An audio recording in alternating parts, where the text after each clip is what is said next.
Good evening, good evening. God bless you, God bless you.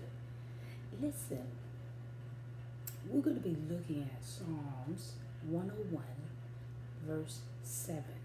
Psalms 101, verse 7. And let me just give you a little background check on it.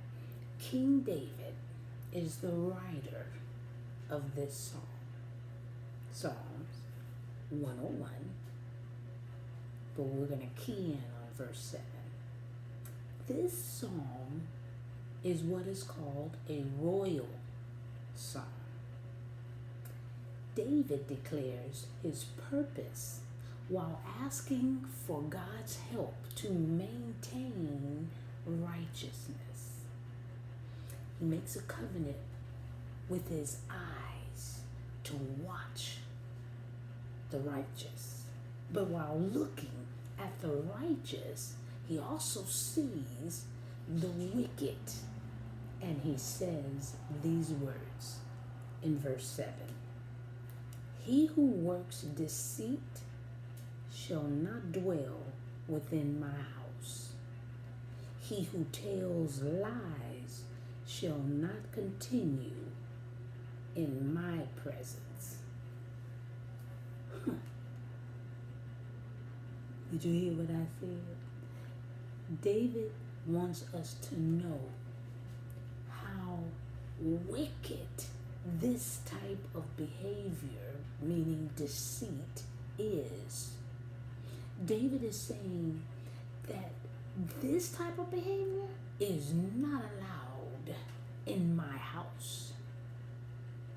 And my question tonight to you is it allowed in yours?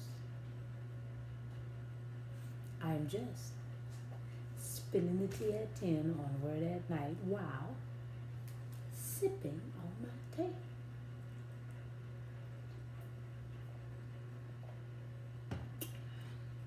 Yeah, we got a lot to think about.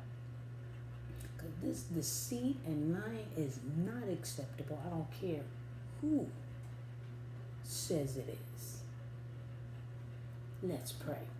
Gracious Father, we thank you for your word.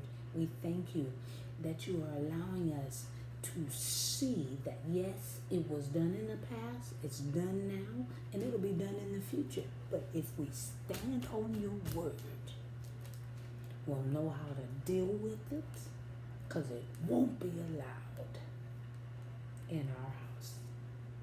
We thank you, Lord Jesus, for what you've done, what you're doing, and what you're going to do. Now, all of this is in the past for you, but it's in the past, present, and future for us.